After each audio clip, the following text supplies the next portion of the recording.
All right, next up, we've got one of the creators of this show, actually, a guy that you've seen on stage at the Magnet Theater, I'm sure, in Nights of Our Lives.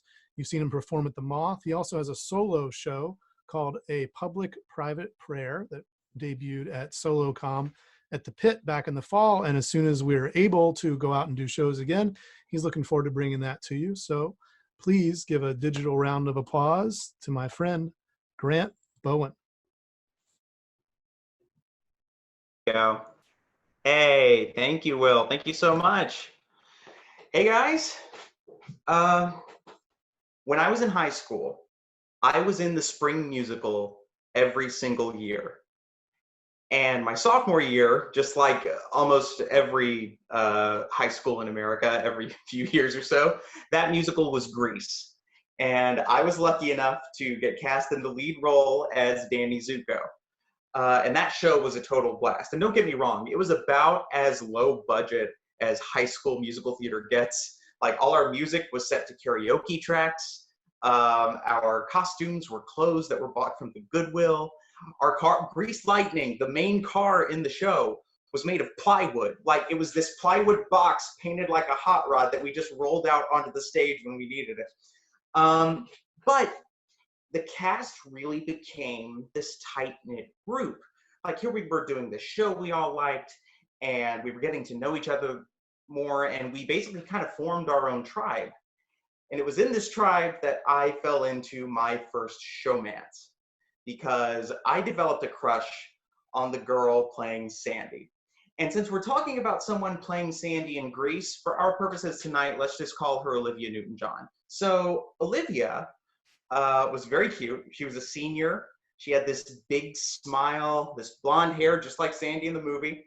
And we were in Alabama, so she had this really heavy Southern accent, like very heavy. I remember one rehearsal, she spent the entire time drilling the phrase, "It's real nice," because it kept coming out, "It's real nice."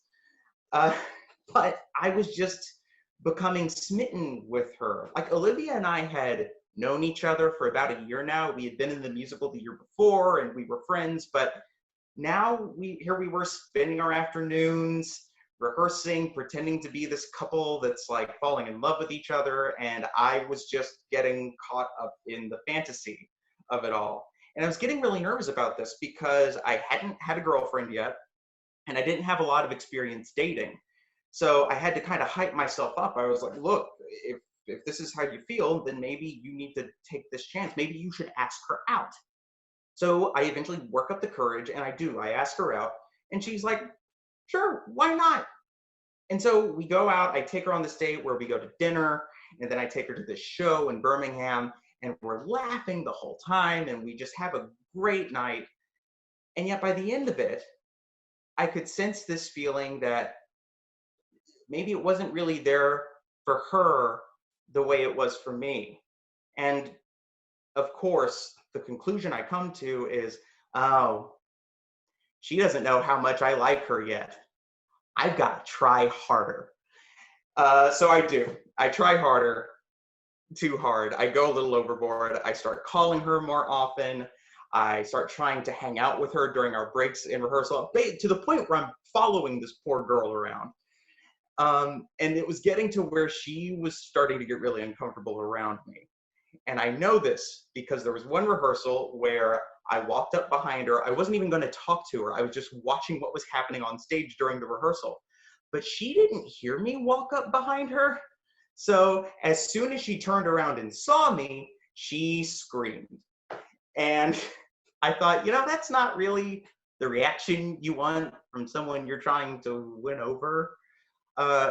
This all came to head the night of the cast party. Once the show finally wrapped, we had this big party at my friend Lisa's house. And here's the thing about high school cast parties. We're not the cool kids.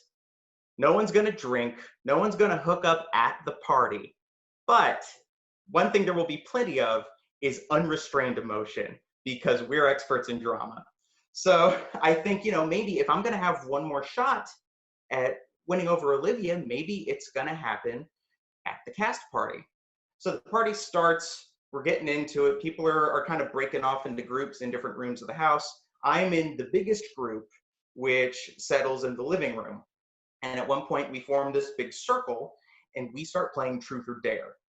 And over the course of this game, one of the other girls in the show picks Truth, and she kind of confesses, you know, I actually think Grant's kind of cute.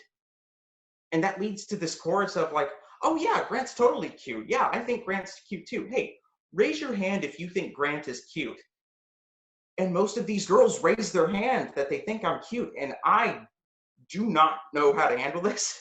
I don't know how to respond to it. Like, I didn't see myself in this way. No one at school was really talking to me this directly. Like, I didn't know what to do with it. And I was just kind of stunned. Now, Olivia had been in another room. And so this was the point where she walks in and goes, hey, what's everyone talking about? And I don't know why I did this. I don't know what I was thinking.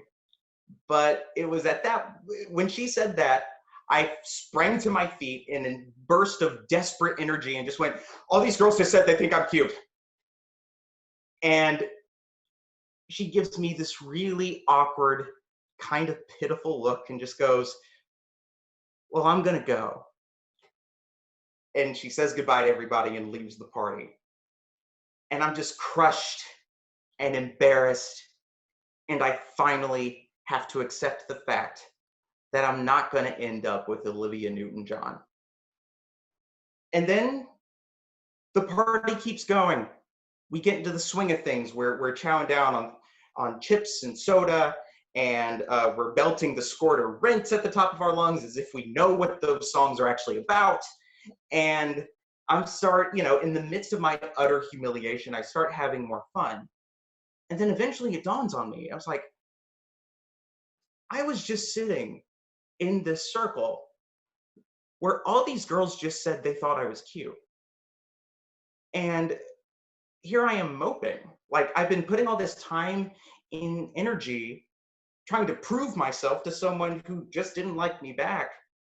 And I didn't have to do that at all for anyone else in this tight-knit group we'd formed. And I thought maybe instead of chasing this fantasy, I just might be capable of having something that's a little more real. Thank you.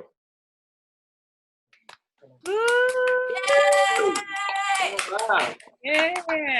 Very nice. Very nice. Yeah. I feel like we could do a whole spin-off show that's like just stuff that happened at high school cast parties. Absolutely. It's Oh my God. that SNL sketch they did is one of the like, I'm like, this hit too close. This is way too close to home.